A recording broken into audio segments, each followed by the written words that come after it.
Welcome to our YouTube channel, where we explore the path to financial independence.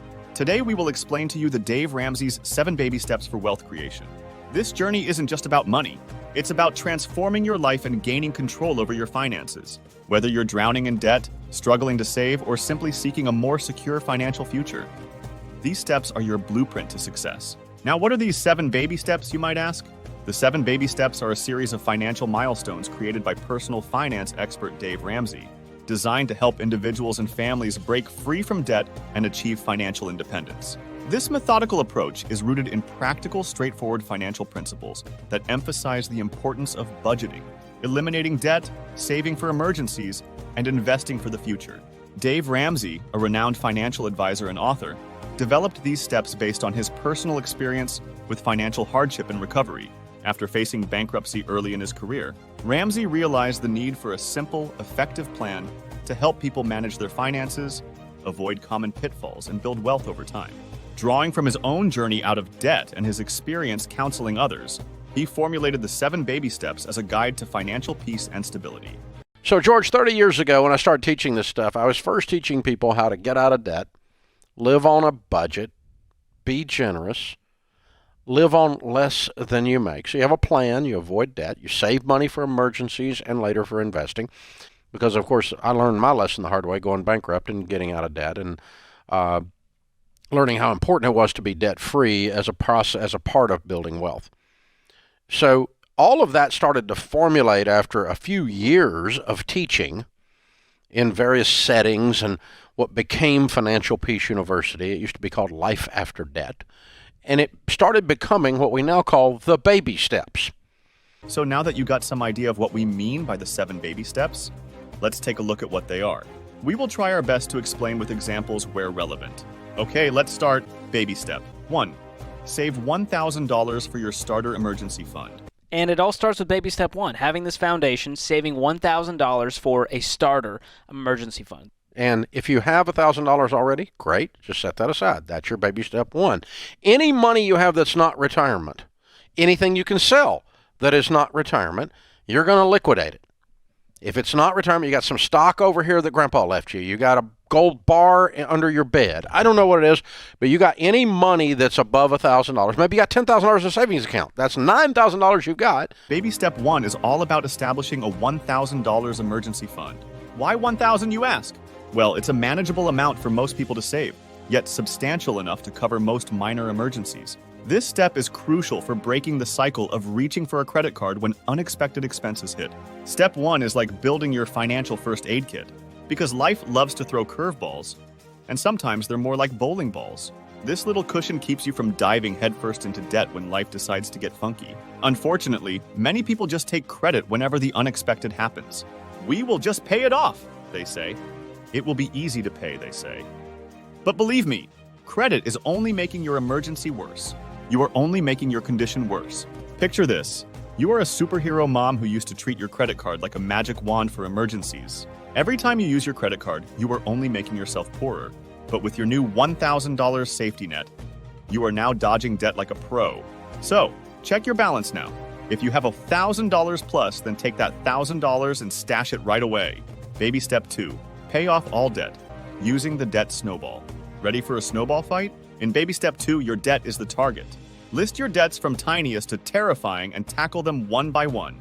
It's like a game of whack-a-mole, but every mole you whack is a step closer to financial freedom. And baby step 2 is the famous one. That's the debt snowball, where you list your debts smallest to largest. You pay minimum payments on everything but the little one, and you attack the little one with a vengeance.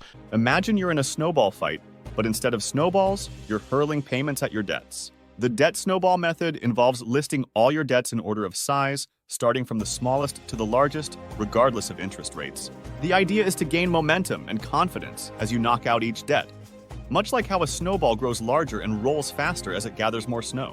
Let's see how to do it step by step. 1. List your debts. Start by writing down all your debts, except for your mortgage. This includes credit card debts, car loans, student loans, medical bills, and any other personal debts. Arrange them from the smallest balance to the largest. 2. Minimum payments on all. Pay the minimum amount due on all your debts each month. This keeps all your accounts in good standing and avoids additional fees or penalties. 3. Attack the smallest debt. Focus all your extra financial firepower on the smallest debt. This means any extra money you have, whether from budget cuts, extra income, or selling items, goes towards paying off this smallest debt. 4. Celebrate the wins. Once you pay off the smallest debt, you get a sense of achievement. It's like hitting the first mole in our whack-a-mole game. It feels good, right? This psychological boost is crucial. It proves you can win against your debts. 5. Rollover payments. Now take the money you were putting towards the smallest debt, both the minimum payment and any extra, and add it to the minimum payment of the next smallest debt. This increases the payment amount on your next debt, helping you pay it off faster. 6. Repeat and ramp up. Continue this process, rolling over payments from each debt you eliminate to the next one in line. Like a snowball rolling downhill, your payment amount gets bigger and your debt payoff accelerates. 7. Tackle the terrifying last. Eventually, you'll be left with your largest debt. By now, you'll have a substantial amount to throw at it each month thanks to the payments you've rolled over from the smaller debts you've conquered. So when you are done with step 2, congratulations! You are no longer a slave of debt. You are free! Baby step 3. Save 3 to 6 months of expenses in a fully funded emergency fund. With debts out of the picture, it's time for baby step 3. Think of this as building your financial fortress, saving enough to cover 3 to 6 months of expenses. It's your buffer against the what-ifs of life, like if your job goes on an unexpected vacation. With this step completed, you can confidently say to your life, "Bring it on!" You will be prepared to whatever life might hit you with. And then we can move on to baby step 3, where we save 3 to 6 months of expenses in a fully funded emergency fund. This is the final buffer where we say we're never going back into debt because we are the bank now. Yep. Grandma's rainy day fund.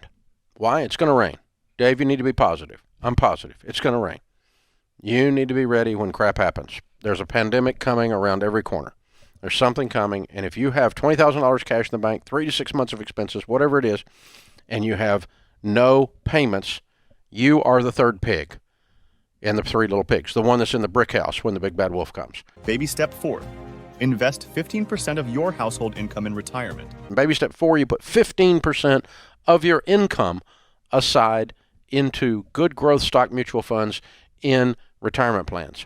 Start where there's a match. Beyond the match, always do Roth. And if you've exhausted Roth and match and still are not to 15%, then go on to a traditional 401k or IRA. But do Roths before traditional and do match before Roths. Step 4 is where you become a retirement rock star.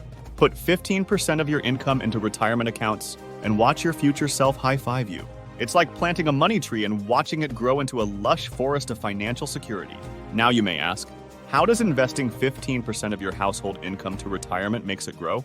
Well, my friends, it's all about compound interests. Instead of the money just sitting in the retirement account, it gets invested. So you earn interest, and then your interest earns interest over time, significantly increasing your total savings. Moreover, traditional retirement accounts offer tax-deferred growth, so Uncle Sam does not get his cut. And surprisingly, investing in the stock market can help maintain the purchasing power of your retirement funds against inflation. And that's why when you retire one day, you will have no worries. Everything will be covered. Baby step 5. Save for your children's college fund. Now that your future is covered, in step 5, we're playing the role of future planner for your kiddos. It's about squirreling away funds for their college adventure. Think of it as giving them a head start in the race of life, without the burden of a financial anchor. We know when we had to go to college, and we had to get the student loans, it was no fun. Maybe the days at college were, but once you had to pay it back, it was a burden. We were forced to work long hours and work multiple jobs, just to make up for the loans in everyday life. Do you want your kids to suffer the same? No, of course not. And that's why we have to start saving for their college fund. Well, you might say, I don't have kids, or my kids are still babies. That's the whole point! Start saving while you have the time to do it. When one day you have kids, and when they grow up, they will probably need the money. Baby step 5 is where we're saving for our children's college fund. And this is going to look different for everyone. There's no set number here because it really depends on your situation. Did you have the baby last week, or is the baby 18? That makes a difference on how much you need for college, right? I mean, what you got to do for college. Just like, is this an oh crap moment, or hey, we're going to be diligent and save? Did we wait almost until too late? Now, they have to go to college debt free. They cannot participate in this epic student loan system failure that is called America right now. It is horrible out there. Do not let your kids go in debt. You do not have to go to debt. Go to community college for free for 2 years. Go to in-state school. Work 6 jobs, get scholarships. Our student loan problem is a parenting problem. Mom and dad let kids sign up for crap they couldn't afford. Baby step 6, pay off your home early. Next step 6 is like the final boss in a video game. Paying off your home early. Imagine life without a mortgage. More cash for fun, less for the bank. It's like giving yourself a giant high five every month. Yes, you can keep paying the minimum and take your time to pay off your home. No problem. But remember, if you pay off now, you will have to pay less. The more time you take, the more you have to pay. The more profit the bank will make. And who knows how things might turn out in the future? Life must just hit you with an accident that can leave you helpless of some time. And bank won't give you excuses regardless, even if you were under the surgeon's knife. So while you can, pay it off. And live stress-free, my friend. Get that house paid off. The average person following this stuff is paying off their home in about 7 or 8 years. Now, that tells us that the whole program is taking about 10 years, and the average baby steps millionaire, the average everyday millionaire that we've studied, we're finding them become a millionaire from the time they start with intensity followed by intentionality, become a millionaire in about 10 and a half years. Baby step 7, build wealth and give. Welcome to the grand finale, baby step 7. You're now a wealth-building wizard and a giving guru. With no debt and a house fully yours, it's time to grow your wealth and sprinkle generosity like confetti. It's time you invest in your favorite sports team or buy some Bitcoin. And see the money roll in, baby! Time to live your life to the full. Worry less and stress-free. And while you keep making money, don't forget to give. Donate to charity. Make an impact on this world, an everlasting one. Yeah, and once you pay off that house, it's time to build wealth and give outrageously in baby step 7. That's where it ends. Yeah, you will be a millionaire shortly after your home is paid for if you don't at that moment. And then you continue to build wealth. And you raise your generosity, and you continue to build wealth, and you raise your generosity. And you enjoy the money at that point. That's where it gets fun. These are the things. The only 3 things you can do with money, and you should do all of them at baby step 7. And that's it, folks. We've journeyed together through the ins and outs of turning your financial dreams into a reality. Remember, whether you're just starting out or well on your way, every step you take is a leap towards a brighter, more secure financial future. Before you go, hit that like button if you found today's content helpful. It's like giving us a virtual high five. And don't forget to smash that subscribe button. Why? Because you won't want to miss out on more tips, tricks, and insights that could make a world of difference in your financial journey. Got questions, success stories, or just want to share your journey? Drop us a comment below. We love hearing from you. And your insights could be the beacon of hope for someone else on their financial path. Are you looking for ways to become a better leader? Watch this next video to learn 10 habits that can make you an unstoppable boss woman.